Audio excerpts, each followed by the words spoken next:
Okay class, today we're going to be doing solving quadratic equations by factoring. So it's going to give you a couple of steps. First is telling you that you have to set your equation equal to 0. Now by doing that, remember it's going to have to look like ax squared plus bx plus c equals 0. And then you're going to have to factor it completely. And then after you set each factor equal to 0, you're going to solve it. So let's do the first one here. So I know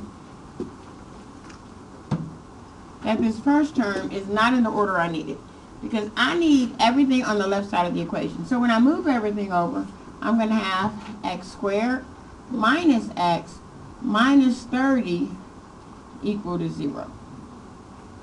So now I need to factor it. So I understand that to factor it, that I simply need to do my SPT. Now the key here is I'm going to start showing you the shortcuts. So I'm going to do the shortcut for this one to find the solution. So I know once I SPT it, and if you're not good on the shortcut, that's fine. Go ahead and SPT it. But I know that I'm going to have two terms. And I know the only thing that's going to give me an x squared is an x and an x. So now I got to look for something that's going to give me a 30 when I multiply it, but a 1 when I add it. So I know that's going to be a 6 and a 5. And because I need my x in the middle to be negative, I know my 6 has to be negative and my 5 is positive. So now I already have it factored.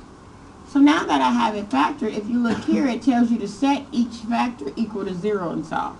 So I'm going to take x minus 6, set it equal to 0. And I'm going to take x plus 5 and set it equal to 0. So when I solve that, I'm going to add 6. So I'm going to get x equals 6. And when I solve the other one, I'm going to subtract 5, and I'm going to get x equals negative 5. So my solution would be 6 and negative 5. Now the reason I didn't write that in parentheses, and if you write it in parentheses, I'll count it wrong, is because that is not an ordered pair. That's not an x and an x. I mean, that's not an x and a y, it's an x and an x. So now let's take a moment and do the next one. So I know on the next one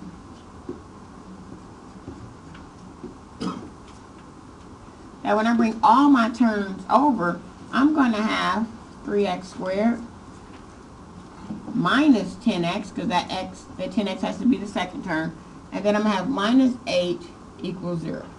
So at this point in time, you would SPT to figure out what your two terms are. I'm going to do mental way. So I know that I'm going to have a 3x and an x because 3 is prime. And I know my factors of 8 are 4 and 2 or 8 and 1. But I know I need to have a 10. So because I need to have a 10, I know that if I put a 4 here and a 2 here, this middle term is going to give me a 2. This outside term is going to give me a 12.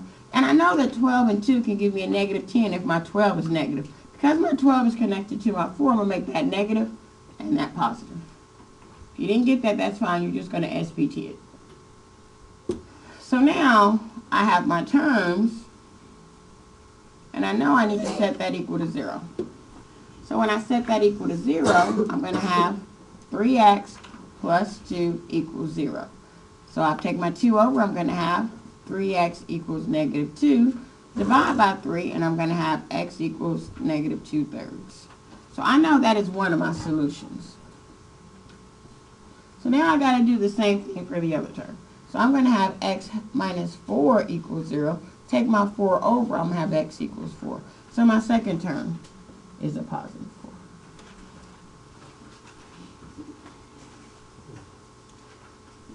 So now I'm going to do the same thing for the third term. Now, even though I didn't say it, we still know that the first step to factoring is to pull out my GCF. So now when we get down to number 3, I notice that there happens to be a GCF because both of those are divisible by x. So that really says x minus 2 equals 0. Well, x is no longer squared, so now it's time for me to set them both equal to 0. So what that really says is x equals 0 and x minus 2 equals 0. Therefore, if I take x minus 2 equal to 0, I really get x equals positive 2. So my solutions in this case are 0 and 2.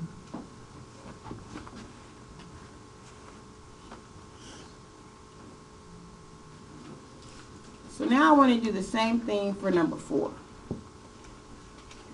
Now, there's a couple of ways I can proceed with number 4.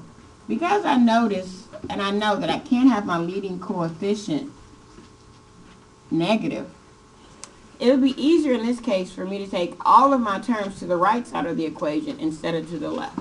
So if I do that, I'm going to have 0 equals 2x squared minus 8x minus 24. And now because they're all divisible by 2, I'm going to pull out my GCF of 2. So when I do that, I'm left with x squared minus 4x minus 12. So now I got to factor that part. So at that point in time, you would do SPG, or at this point in time, if I'm letting you do the mental math, you can do that as well. So I know I'm going to have x and x. So I need to multiply something and get a 12, but add the same thing and get a 4. So I know it's going to be 6 and 2. And because I need my 4 to be negative, I know my bigger number, my 6, has to be negative.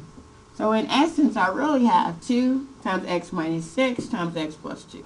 So the next step is to set them all equal to 0. So that means 2 equals 0. That means x minus 6 equals 0. And that means x plus 2 equals 0. Well, this first one is an untrue statement, so I can just negate that because 2 is not equal to 0.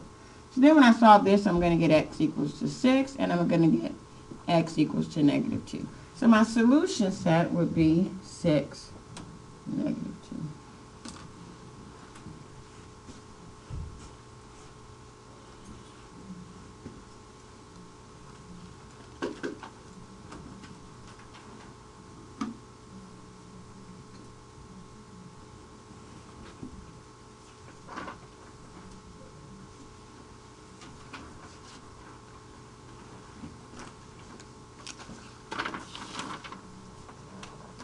Okay, so now I want you to work on the additional problems that are on there.